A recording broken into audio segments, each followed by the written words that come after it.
आता 58 क्रमांकाची ओवी. जरी सरिता ओघ समस्त परिपूर्ण होणे मिळत, परी मागवते न समात परतले नाही. समुद्राचं रूपक किंवा समुद्राचं उदाहरण देऊन महात्म्यांचं वर्णन करतात. हे सगळं कशासाठी सांगतात माऊली?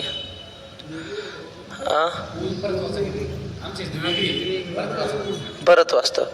जरी सरिता ओघ समस्त परिपूर्ण होणे मिळत, तरी अधिक नोहे इशत मर्यादा न संडी. असं आहे ना? हा, नाही मी दुसरेच कुठले तरी म्हणले होते. हा, काय म्हणलं होतं मी? समज परिपूर्ण परी मागवते न समात परतले नाही. नाही, हा ते ह्याच्यातले ते आश्चर्यवत पश्यते कशी नाही, त्या श्लोकाखालची ती ओवी. याला काय म्हणतात? संचार म्हणतात. हा, दोन वेळाचे यमक सारखे असले त्याला संचार म्हणतात. तर सरितांचे म्हणजे नद्यांचे ओघ परिपूर्ण होणे मिळत. किती पूर येतो नद्यांना, किती पाणी जात असेल. तुम्ही आपल्या नुसत्या चंद्रभागेची आपण कल्पना केली, किती पाणी गेलं असेल यंदा पावसाळ्यात. पायऱ्याच्या बरोबर पाणी आलं आता माग, आणि ते काय 5 मिनिटं गेलं का तेवढं पाणी. आणि अशा हजारो 3 आठवडे आपली चंद्रभागा परिपूर्ण भरून वाहत होती. अशा हजारो लाखो नद्या समुद्राला मिळतात.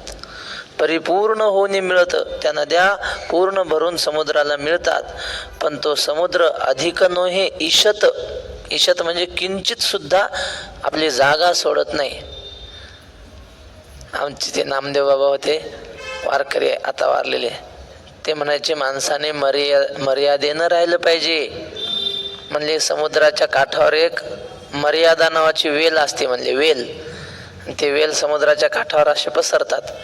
तर तो समुद्र आहे की नाही, त्या समुद्राचं पाणी फक्त त्या वेलीपर्यंतच येतं, पुढे येत नाही. म्हणले समुद्र सुद्धा मर्यादा ओलांडत नाही, मग माणसाने ओलांडावी का, असं ते म्हणायचे. आपल्या मर्यादेत राहावं. तसं समुद्र कितीही नद्या त्याला मिळाल्या तरी आपली थोडी किंचितही मर्यादा जागा सोडित नाही ना. तरी ग्रीष्म काळी सरिता शोषून जाती समजता, परी न्यून नव्हे पार्था समुद्र जैसा. किंवा उन्हाळ्याच्या वेळी नद्या आटतात, थेंबभरे पाणी नद्यांचं वाहत नाही. नद्यात साठत सुद्धा नाही, सगळं पाणी सुकून जातं. मग अशा वेळी तो समुद्र न्यून नव्हे म्हणजे कमी होत नाही. किती नद्या भरून आल्या वाढत नाही, आणि नद्या आटल्या तरी तो कमी होत नाही. न्यून नव्हे पार्था समुद्र जैसा. तैसा प्राप्ती वृद्धी सिद्धी, तयासी क्षोभ नाही बुद्धी. आणि न पवता न बाधी अधृती तयाते. वृद्धी सिद्धी. वृद्धी म्हणजे ऐश्वर्य, सिद्धी म्हणजे काही निर्माण करण्याची शक्ती, त्याला काही करता येतं असं. वृद्धी सिद्धी प्राप्त जरी झाल्या, क्षोभ नाही बुद्धी म्हणजे त्याच्या मनामध्ये विकार होत नाही, अत्यंत हर्षभरित होत नाही. वैकुंठवासी वक्ते बाबांची हत्तीवरून मिरवणूक काढली होती पंढरपुरात.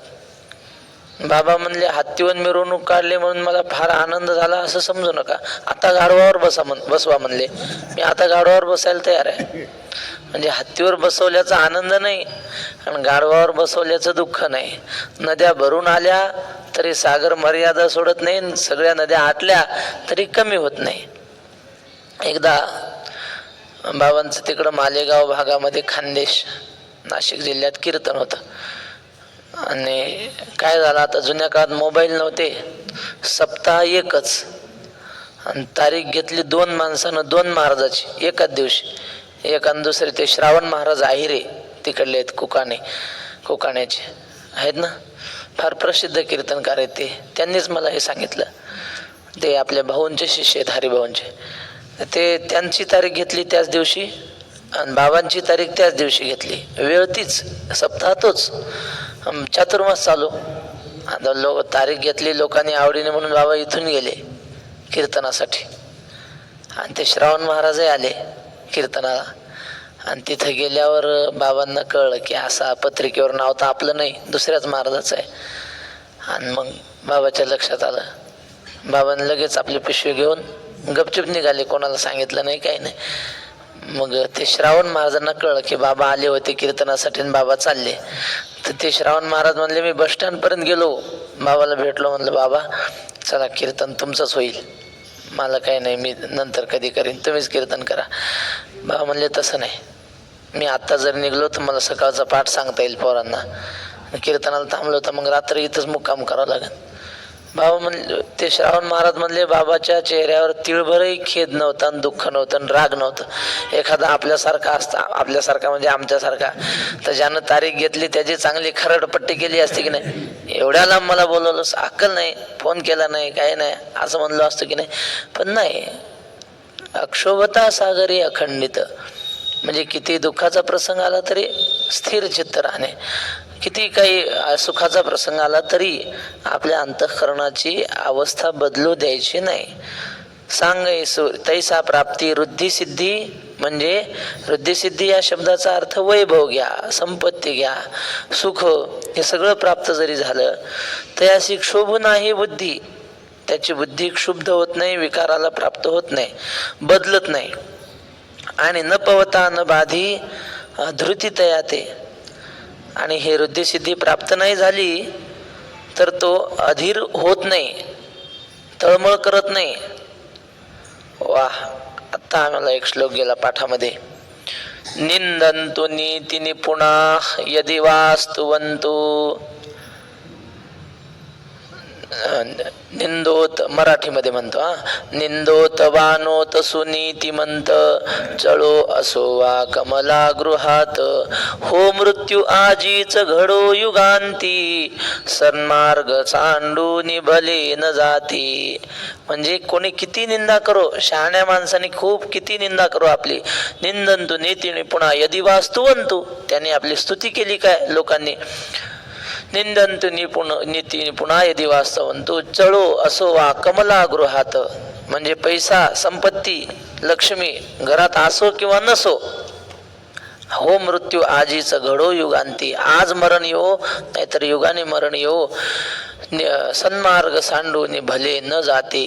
शहाणी माणसं, साधू माणसं आपला सन्मार्ग सोडून विचलित होत नाहीत, असं सांगितलंय. तसं न पावता न बाधी अधृती तया ते, गरिबी जरी आली तरी ते अधीर होत नाहीत. सांगे सूर्याच्या घरी प्रकाश, हे असं का सांगितलं बरं? हे सगळं महात्मा विषयाच्या प्राप्तीनं आनंदी होत नाही आणि विषय निघून गेले तर दुःखी होत नाही.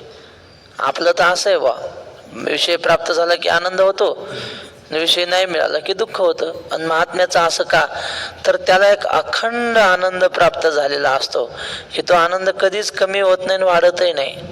असा देवाचा आनंद, आनंदाचे डोही, ते उमेश महाराज दशरथे सांगतात कीर्तनात. ते म्हणजे तुकाराम महाराज जेवायचे आनंदच, झोपायचे आनंदावरच, पुन्हा आंघोळ आनंदातच करायचे. त्यांनी सांगितलं तुका म्हणे खातो आनंदाचे लाडू, म्हणजे खाणं काय आनंदाचा, नित्यानंदा पुढे आनंद, तर जेवण आनंदाचं, आनंदाचे लाडू खातात. बरं, मग आता झोपायचं जेवण झाल्यावर, मग तुका म्हणे मग नयवृत्तीवरी सुखाचे शेजारी पहुड येईन, सुखाचे शेजारी.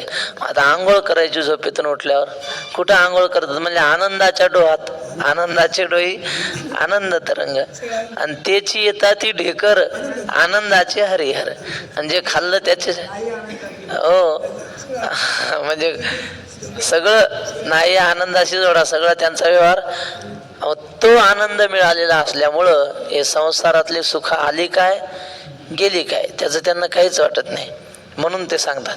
मग आता माऊली पुढं पहा किती सुंदर, माऊलीचे आवडते दृष्टांत समुद्र, सूर्य, राजहंस, असे भारी भारी दृष्टांत असतात माऊलीचे. मग ते आता सूर्याचं सांगतात, सांगे सूर्याच्या घरी प्रकाश काय वातीवेरी, का नलविजे तरी अंधारी कोण नेलं तो. सूर्याच्या घरी अंधार पडला, लाईटच नाही आली. काय झालं तिकडं MSEB मध्ये काहीतरी प्रॉब्लेम झाला आणि मग लाईटच नाही. मग आता काय करावा, वाती आणा म्हणले. आता काय करा, वाती वळायच्या, दिव्यात ठेवायच्या, त्यात तेल ओतायचं आणि दिवा लावायचा. मग थोडासा तरी आपल्या कामापुरता उजेड पडतो. असं सूर्याच्या घरी होईल काय? प्रकाश त्याच्या घरी दिवा लावून उजेड पाडावा लागतो का? नाही. सूर्याच्या घरी प्रकाश काय वाती वेरी का नल विजे तरी अंधारी कोंडेल तो. आणि दिवा नाही लावला तर मग तो अंधारात राहील का? अंधारात कोंडावं लागेल का त्याला? नाही. असं नाही. त्याच्या घरी प्रकाशाला काय कमी महाराज? तसं साधू महात्म्याच्या अंतःकरणामध्ये आनंदाला काय कमी हो? तिथे एखादा विषय द्यायचा आणि त्यांना आनंदी करायची गरज नाही. ते असे दरिद्री नाही आहेत आनंदाच्या बाबतीत. म्हणून तुकाराम महाराज म्हणतात, राजे हे कशाला नजरानं आम्हाला पाठवला? तुम्हाला वाटतं का आम्ही गरीब आहेत? तुकाराम महाराजांनी लिहिलंय, ते म्हणले, सोन्याचे पर्वत करवती पाषाण अवघे रानो रान कल्पतरू. आम्ही या भंडाऱ्या डोंगराकडे पाहिलं ना, नुसतं पाहिलं तर सोन्याचा करू, पण का आम्हाला नको वाटतं ते? तुमची भावना चांगली आहे राजे, तुम्हाला वाटतं आम्ही प्रसन्न व्हावं, पण खरं सांगतो याने आम्ही खुश होत नाही. आम्ही आहोतच. तुका म्हणे आम्ही राजे त्रैलोक्याचे, आम्ही त्रैलोक्याचे राजे आहेत असं सांग. का नल विजे तरी अंधारी कोंडेल तो. त्या सूर्याला काय अंधारात कोंडावं लागेल का दिवा नाही लावला तर? देखय रुद्धी सिद्धी तया परी आली गेली से न करी तो विगुंतला असे अंतरी महासुखी. वा, रुद्धी सिद्धी आल्या काय आणि गेल्या काय त्याचं घेणं देणंच नसतं त्याला. आले या, गेले जा, या झोपडीत माझ्या आहे की नाही? येता तरी सुखे या, कोणावरी न बोजा, या झोपडीत माझ्या. तुकडोजी महाराजांचे सुंदर आहे ते, कोणीतरी गायलंय असं भैरवीत मध्ये. भूमीवरी पडावे ताऱ्याकडे बघावे, प्रभु नाम नित्य गावे, या झोपडीत माझ्या. येता तरी सुखे या, जाता तरी सुखे जा, कोणावरी न बोजा, या झोपडीत माझ्या. आले तरी त्या या आनंदाने, गेले तर सुखाने जा. वृद्धी सिद्धी तया परी आली गेली से न करी. आल्या गेल्या तरी त्याला काही त्याचं सुख दुःख नसतं. तो विगुंतला असे अंतरी महासुखी. असं का होतं तर त्याला दुसरं एक महासुख अंतःकरणामध्ये प्राप्त झाला असल्यामुळे या विषयापासून होणाऱ्या क्षणमात्र सुखाने तो आनंदी होत नाही, दुःखी होत नाही. जो आपुलेनी नागरपणे इंद्रभुवना ते पाबळे म्हणे, तो केवी रंजे पालिवणे भिल्लांचेनी. जो आपल्या श्रीमंतीनं, आपल्या ऐश्वर्याने इंद्रभुवना ते पाबळे म्हणे, इंद्राच्या स्वर्गाला जो तुच्छ लेखतो, तुच्छ एवढं त्याला ऐश्वर्य प्राप्त झालेलं आहे. आपण काल ओवी म्हटली की नाही, जिने दिग्मंडळ जिंकिले, समुद्र वलयांकित राज्य केले, नानाविध भोग भोगिले, जे नाही देखिले सुरवरी, तो भरत राजा. म्हणजे देवादिकांना, इंद्रादिकांना जे भोग पाहायला सुद्धा मिळत नव्हते तो हा भोगत होता, असा तो भरत राजा.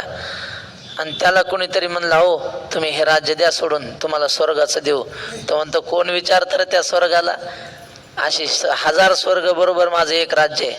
असा जो भरत राजासारखा इंद्रभुवना ते पाबळे, तो केवी रंजे पालिवणे भिल्लांचे ने, त्याला एक वस्ती दिली, वस्ती झोपड्यांची, आणि त्याला सांगितलं ते राज्य सोडून दे, या झोपड्या तुला, हे झोपड्यांचं राज्य देतो गाव. तो तिथं राहतो काय? जो स्वर्गाला तुच्छ लेखतो तो इथं राहतो काय या झोपड्यामध्ये पाचटीच्या? तो केवी रंजे पालिवणे भिल्लांचे नी, त्या वनात राहणाऱ्या, जंगलात राहणाऱ्या लोकांच्या झोपड्यात तो राहील की काय? जो अमृतासी ठी ठेवी, तो जैसा कांजी न सेवी, तैसा स्वसुखानुभवी न भोगी वृद्धी. जो अमृताला नाव ठेवतो, म्हणजे काय अमृताची गोडी आहे, पण त्या गोडीपेक्षा गोड आमच्याकडे दुसरे पदार्थ आहेत, अमृताच्या गोडीला तो किंमत देत नाही. तो जैसा कांजी न सेवी. आता कांजी म्हणजे ताक किंवा भातावरचं पाणी. आपण भात शिजायला टाकलं की त्याला काय म्हणतात वर पाणी? पेज. भातावरचं पेज. जो अमृताला नाव ठेवतो तो भातावरचं पाणी पिईल का? काय भातावरचं पाणी तर पिऊ शकत नाही. तैसा स्वसुखानुभवी न भोगी वृद्धी. तसं ज्याला आत्मसुख प्राप्त झाले, परमात्म्याचं शुद्ध सुख प्राप्त झाले, निर्भेळ आनंद प्राप्त झालेला आहे, तो न भोगी वृद्धी. तो ऐश्वर्याचा भोग घेत नाही. कारण या ऐश्वर्याच्या भोगातून जो आनंद क्षणिक मिळणारा आहे तो त्याच्यापेक्षा करोडो करोडो पटीनं तिकडं मोठा आनंद. त्यामुळे तो इकडे येतच नाही. माणसाचं कसं आहे, माणूस संसारामध्ये किती तिळभरच सुख आहे पण त्यातच गुंतलेला असतो. ते जुने कीर्तनकार सांगतात, तुम्हाला सगळ्यांना माहिती आहे पण असं झालं म्हणून सांगतो. कोणीतरी माणूस जंगलात गेला आणि त्याच्या मागं वाघ लागला म्हणतात. पळू लागला माणूस. पळता पळता दुपावली अवचिती कुहा माझी पडियला. ज्ञानेश्वर महाराज म्हणतात, जैसा कवणू एकू पवन गती,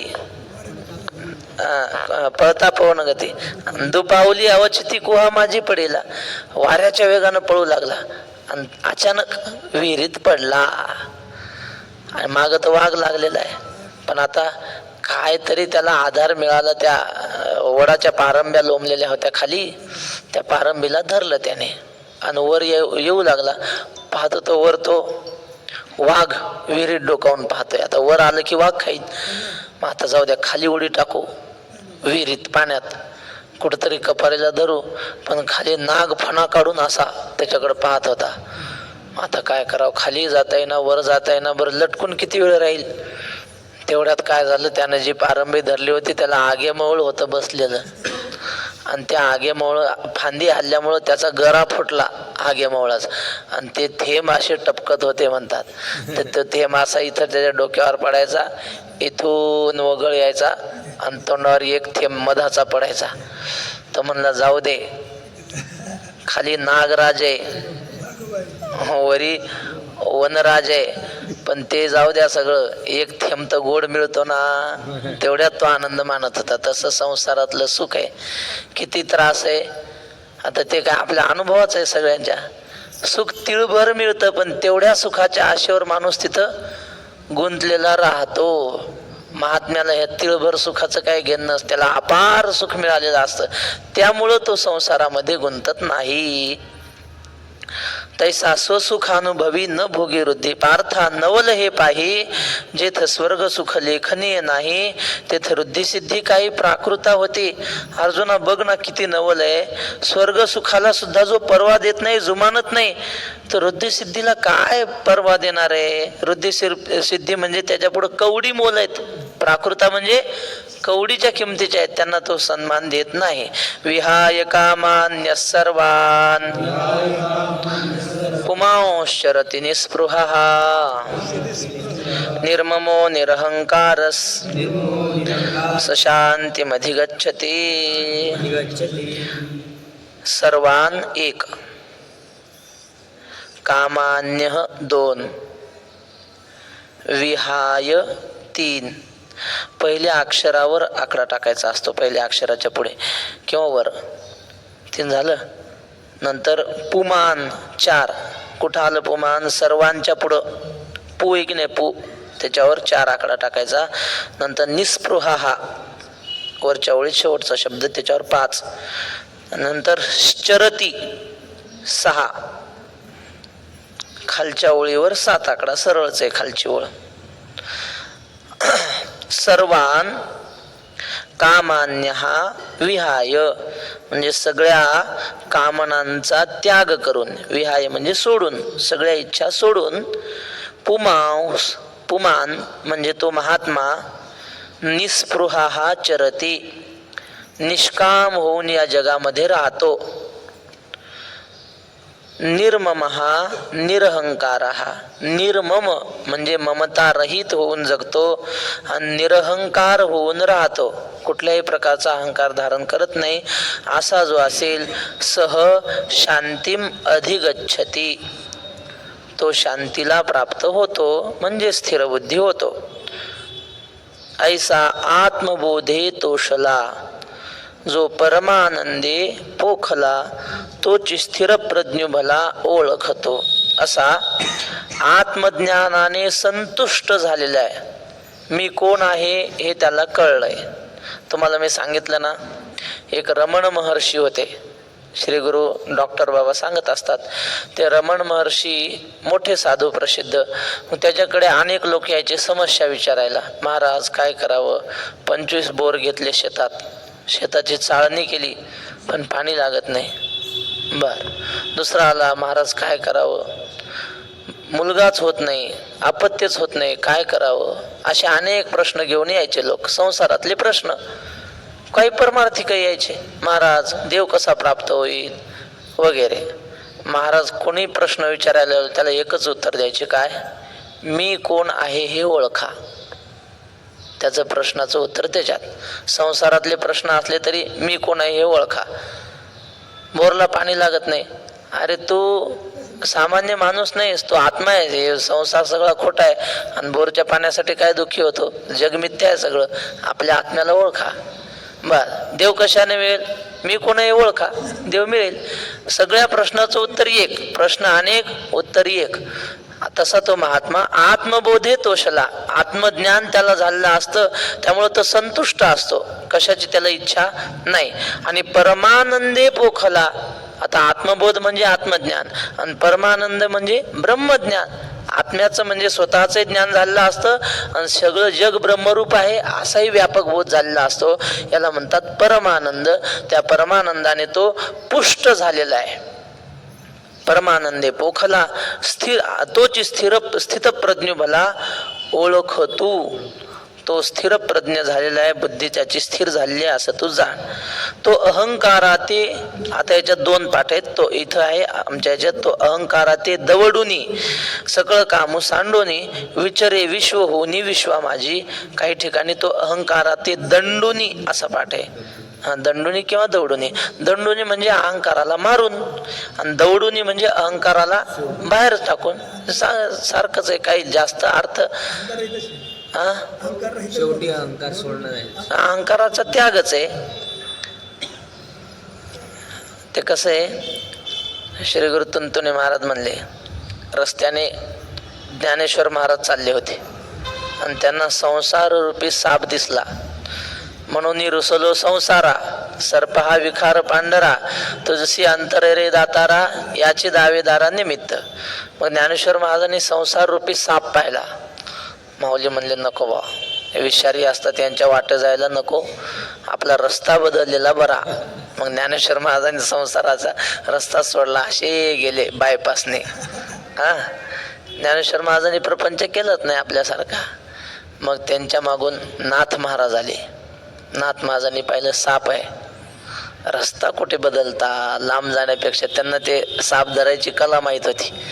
त्यांनी तो साप धरला आणि त्याचा फक्त विषारी दात काढला आणि मग काय केलं, खेळणं केलं त्याला हातातलं, आहे की नाही. ब्राह्मणाचा पोर एक खेळिया भला, तिने जन खेळकर केला रे. म्हणजे संसाराला हातातलं खेळणं केलं नाथ महाराजांनी. आणि त्यांच्या मागून तुकाराम महाराज आले. आता ते कणखर माणूस, तुकाराम महाराज म्हणजे कडक महाराज. त्यांनी पाहिलं साप आहे, त्यांनी रस्ता बदलला नाही, दातही काढला नाही, ठेचून टाकला, मारून टाकला. लाथाळीला हा संसार आणि केला षडउर्मीचा मार. तसं तुकाराम महाराजाच्या बाबतीत लावायचं तर अहंकारा ते दंडुनी असं लावायचं, आणि इतर संतांच्या बाबतीत अहंकारा ते दौडुनी. अहंकार काढून दिला त्यांनी, अहंकारा ते दौडुनी सकळ का. आता हे अहंकारावर आठवलं एक, अहंकार माणसाचा कसा घात करतो ते साखरे महाराज सांगायचे. ते म्हणले, एक शिल्पकार होता, एवढा म्हणजे शिल्पकला की त्याच्या पुढे फक्त एखाद्या माणसाचा फोटो द्यायचा, तो हुबेहूब तसं शिल्प करायचा. आयुष्यभर त्यांनी तो धंदा केला, खूप प्रसिद्धी मिळवली. पण मग आता किती शिल्पकार असला आणि किती मोठा कलाकार असला, मरावं लागतं. तो म्हणला, आपण जरा डोकं चालू. त्याने स्वतः सारख्या 108 मूर्त्या तयार केल्या, हुबेहूब त्याच्यासारख्या दिसणाऱ्या. हे असं ठेवलं, एक महालच केला त्याच्यासाठी. आणि मग त्याचं मरण आलं. यमानं दूत पाठवले, जा रे त्याला घेऊन या. हा काय करायचा, त्या मूर्त्यांमध्ये जाऊन उभा राहायचा. 109 ह्या 108 मूर्त्यां, हा 109. ते यमाच्या दूतांना सुद्धा कळत नव्हतं यातला खरा कोण. यमाचे दूत माघारी गेले यमाला सांगायला, आणि मग यम म्हणला, का रे आणलं नाही त्याला? तर म्हणला, महाराज अहो समजा चुकून दुसराच कोणी आणला तर गोंधळ व्हायचा. तिथे 109 माणसं आहेत, नाव सगळ्याच सारखंच दिसायला, सारखे घरपत्ता बंगला तोच. मग आता आणायचं कोण म्हणले, काय करावं? यमाला काही सूचना. नारद महर्षींना सांगितलं. नारद महर्षी म्हणले, चला मी तुमची समस्या सोडून देतो. नारद महर्षी कीर्तनकार होते ना, ते 12 गावचं पाणी पिलेला माणूस, त्यांना बरोबर कळतं कोणाला कसं गंडवायचं. नारद महर्षी आले, ते 109 होते की नाही, त्यांच्यात उभे राहिले आणि म्हटले, काय ब्रह्मदेवाची किमया बघा ना. अहो 109 माणसं सारखे हुबेहूब, काय ब्रह्मदेवाची कमाल आहे. ब्रह्मदेवाने अशी माणसं घडवली, काहीच बदल नाही. बघा ते पेपरमध्ये असं फरक ओळखा, पण तसं काहीच काढता येत नाही. ह्याचा रंग गोरा, त्याचा रंग गोरा, याचे कपडे सारखे, नाव सुद्धा सारखं, घर पत्ता तोच. काय ब्रह्मदेवाची कमाल आहे, काय ब्रह्मदेवाची कमाल आहे, काय ब्रह्मदेव हुशार आहे असं म्हणला. आणि त्याचा अहंकार जागा झाला ना. तो म्हणला, खुशाला हा माणूस ब्रह्मदेवाची कमाल करतो, हे काय ब्रह्मदेवाने केले आहेत का? तो म्हणला, हो नारद महाराज मी केल्यात, मी ब्रह्मदेवाने नाही केल्या. म्हणले, धरायला हाच आहे तो. झालं, अहंकार आला की मरावं लागतं. हा महात्मा अहंकाराते दवडूनी आणि सकळ काम सांडून सगळा काम सोडून देतो. आणि मग कसा राहतो या जगात? विचरे विश्व होनी विश्वा माझी. विचरे म्हणजे फिरतो, विश्व होनी विश्वा माझी म्हणजे विश्वाला ब्रह्मरूप करून, ब्रह्मरूप पाहून या जगामध्ये राहतो. तुकाराम महाराज म्हणतात, आम्ही न देखो अवगुणा, पापी पवित्र शहाणा, अवघी रूपे तुझी देवा, वंदू भावे करू सेवा. कोणी पापी आहे, कोणी पुण्यवान आहे, पण पाप्यासोबत विरुद्ध व्यवहार करायचा, पुण्यवानासोबत चांगला व्यवहार करायचा, असं आमच्यात चालत नाही. ते पाणी म्हणतं का, गायीची तृषा हरू का व्याघ्र विष होनी मारू, हे नेण्याची गा करू तोय जैसे. तर पाणी म्हणत नाही की मी गायीची तहान भागवील आणि वाघ मांसाहारी आहे, मी वाघाला पिऊ देणार नाही, असं म्हणत नाही. ओखटे का गोमटे हे काहीची तया नुमटे, रात्री दिवस न घटे सूर्यासी जेवी.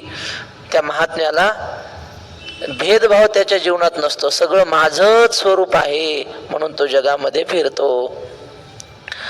अशी त्याची दृष्टी शुद्ध झालेली असते. विचरे विश्व होणे विश्वा माझी, ब्रह्म होऊन या जगामध्ये फिरतो, सगळ्या जगाला ब्रह्मरूप पाहून. मग ह्या अवस्थेला काय म्हणतात हो? असं सगळ्या जगाला ब्रह्मरूप पाहून विश्वामध्ये विचलन करणाऱ्या अवस्थेला काय म्हणतात? त्याचं उत्तर पुढच्या श्लोकात. एषा ब्राह्मी स्थिती पार्थ नैनां प्राप्य विमुह्यति स्थित्वा स्यामन्तकालेऽपि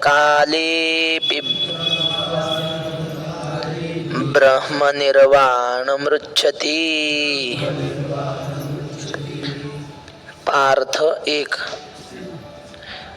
एषा ब्राह्मी स्थिती ही 2. एषा 2.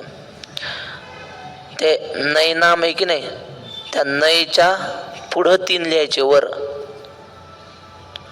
आणि नच्या आधी 4 लिहायचे. विमुह्यती 5. खालच्या ओळीमध्ये मंतकालेपी त्या म वर 6. स्थित्वा आहे की नाही, त्यातल्या वा वर 7 आणि स्थीवर 8 आणि शेवटी ब्रह्मनिर्वाणम 9. हे पार्थ, एषा ब्राह्मी स्थिती ही, हे अर्जुना, एषा म्हणजे ही ब्राह्मी स्थिती आहे, हा ब्रह्मभाव आहे.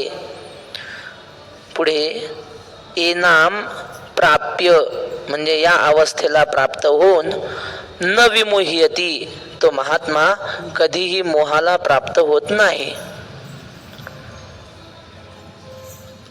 अस्याम स्थित्वा म्हणजे या अवस्थेमध्ये स्थिर होऊन अंतकाले अपि ब्रह्मनिर्वाणम रुच्छती, या अवस्थेला मरणाच्या शेवटच्या क्षणामध्ये जरी कोणी प्राप्त झाला तरी त्याला ब्रह्मरूपता प्राप्त होते. असं काही नाही की बालपणातच ब्रह्मरूप झालं पाहिजे. ठीक आहे, बालपणामध्ये परमार्थाला लागावं, काही हरकत नाही. असं म्हणतात, कौमारे आचरित प्राज्ञ, भागवतात आहे, लहानपणातच परमार्थाची गोडी लागली पाहिजे. प्रल्हादासारखी, ध्रुवबाळासारखी तुकाराम महाराज म्हणतात, तरणा भाग्यवंत नटे हरी कीर्तनात. हा प्रल्हाद त्या शाळेतल्या पोरांना उपदेश करतात की पोरांनो, आपण लहान आहोत ना, लहानपणातच खरं परमार्थ केला पाहिजे, म्हणजे पुढे आयुष्य सगळं चांगलं राहतं.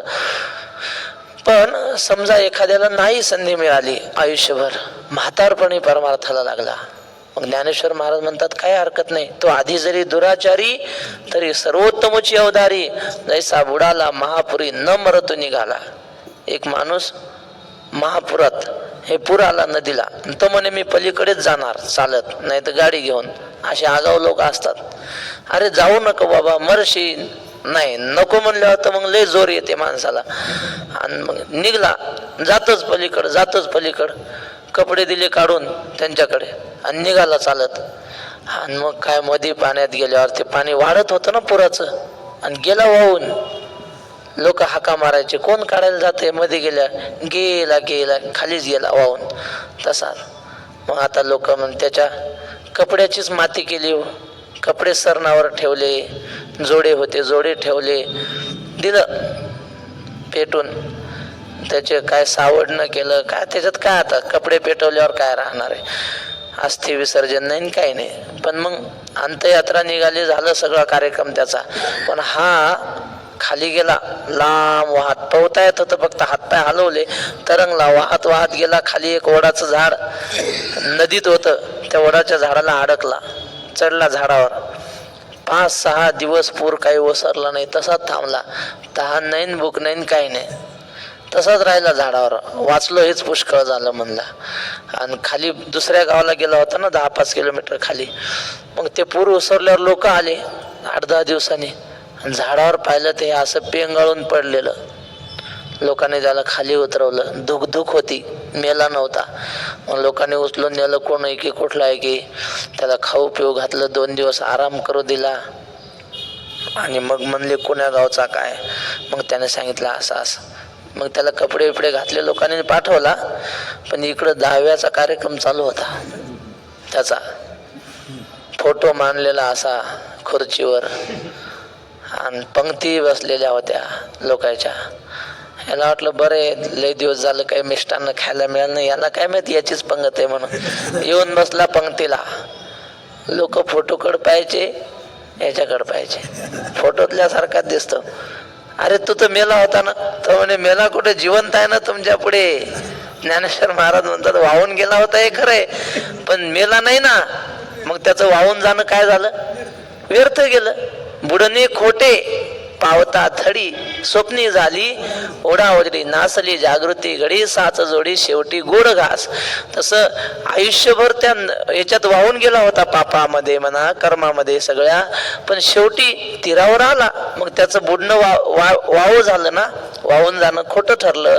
तसं आयुष्याच्या शेवटच्या क्षणात जरी परमार्थाला एखादा लागला, ते श्री गुरु चैतन्य महाराज म्हणत असतात, वयाच्या 99व्या वर्षी जरी ज्ञानेश्वरी वाचण्याची इच्छा झाली तरी कल्याणच झालं असं समजायचं.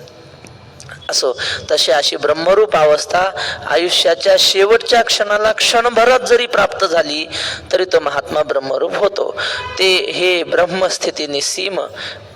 इथं अध्याय आपला संपला. ओम तत्सदिति श्रीमद्भगवद्गीतासु उपनिषत्सु ब्रह्मविद्यायां योगशास्त्रे श्रीकृष्णार्जुन संवादे सांख्ययोगो नाम द्वितीयोऽध्यायः. हे ब्रह्मस्थिती निस्सीम, जे अनुभविता निष्काम ते पावले परब्रह्म अनायासी. ही ब्रह्मस्थिती कशी आहे, निस्सीम म्हणजे परिपूर्ण आहे, सीमा रहित आहे. जे अनुभविता निष्काम, कोणाला प्राप्त होते, ही निष्काम पुरुषाला प्राप्त होते. ते निष्काम पुरुष हिचा अनुभव घेऊ शकतात. ते पावले परब्रह्म अनायासे, असे निष्काम पुरुष अनायासाने परब्रह्म अवस्था प्राप्त करतात. जे छिद्रूपी मिळता देहांतेची व्याकुळता आड ठाको न सके चित्ता प्राज्ञा जया. जो आयुष्यभर परमार्थ करून ब्रह्मरूप झाला की नाही, चिद्रूप झाला म्हणजे ज्ञान स्वरूपात एकरूप झाला, देहांतीची व्याकुळता आड ठाकू न सके, त्या प्राज्ञाच्या अंतःकरणाला मरणाच्या वेळी जी तळमळ होते ना, तर त्याला काही होत नाही त्याचं. देवानं अर्जुनाला सांख्ययोग सांगला काय? हो, सांख्य म्हणजे ज्ञान. हो ना. हे काय ज्ञानी महात्म्याचं वर्णन म्हणजे सगळं सांख्य, ज्ञानाचं वर्णन म्हणजे सांख्य. आता पुढे अर्जुन देवाची काढणार आहे, लाज काढणार आहे, लाज. मग ते पुढच्या अध्यायात आहे, सुरुवातीलाच आहे पुढच्या अध्यायाच्या.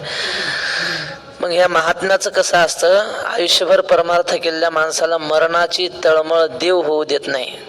बाबा सारखं वाचायला लावायचे वर ते 8व्या अध्यायातला ते ऋणवय पण देखोनी अंगी मी आपुलियाची उत्तीर्णत्वा लागी भक्ताची या तनुत्यागी परिचर्या करी. म्हणजे आयुष्यभर ज्याने भगवंताची सेवा केली ना, मरणाच्या वेळी देव त्याची सेवा करतो, त्याला दुःख होऊ देत नाही मरणाचं.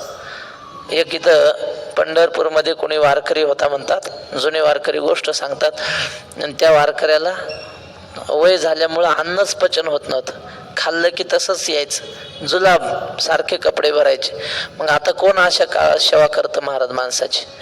काल कुठं घडलं, खेड तालुक्यात एका माणसाने, श्रीमंत माणूस, आईला दवाखान्यात आणलं, पॅरालिसिस झाला म्हणून, म्हातारीला वय झालेल्या म्हातारीचं दवाखान्यात ॲडमिट केलं आणि गेला निघून, पत्ताच नाही. मग त्या डॉक्टरने माहिती सांगितली, हे पाटलांनी काल मला दाखवलं ती पोस्ट. तर सांगण्याचं तात्पर्य काय, अशा म्हातारपणात घाण कोण काढणार आहे? जो श्रद्धाळू असेल, संस्कारी असेल तोच करू शकतो. मग त्या वारकऱ्याला कोणीच नाही, त्याचे कपडे भरायचे, हे व्हायचं.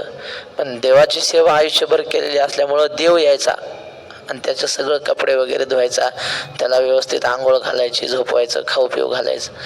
रुक्मिणी म्हणली, देवा तुम्ही त्याचं एवढं करता, त्यापेक्षा त्याला मरण येऊ द्या ना. त्याला मरण आलं म्हणजे या दुःखातून तोही मोकळा होईल, तुम्हाला जायचं काम नाही. देव म्हटले, रुक्मिणी तसं नाही, त्याला जर मी आता लगेच मरण दिलं तर त्याचं ह्या जन्मातलं कर्म राहील आणि ते कर्म भोगण्यासाठी त्याला पुन्हा जन्म घ्यावा लागेल. म्हणून त्याचं पूर्ण कर्म संपेपर्यंत जिवंत राहू द्यायचं. मी त्याची सगळी सेवा करेन, पण त्याला एवढ्या लवकर त्याचं कर्म न संपता मी मरण येऊ देऊ शकत नाही. सांगण्याचं तात्पर्य काय, भगवंत भक्ताची कुठल्या तरी रूपाने येऊन शेवटी सेवा करतोच करतो. ज्याने देवाची सेवा केली त्याला देव विसरत नाही, तेवढे आपल्या निष्ठेनं ज्याने सेवा केली तो. तर असा जो भगवंताशी एकरूप झालेला असतो, त्या देहांतीची व्याकुळता आड ठाको न सके चित्ता प्राज्ञा जया. देहाच्या मरणाच्या वेळी ती व्याकुळता, ती तळमळ त्याच्या चित्ताला होऊ देत नाही देव. आता राहिलेला विषय उद्या पाहू. पुंडलिक वरदा हरी विठ्ठल श्री ज्ञानदेव तुकाराम.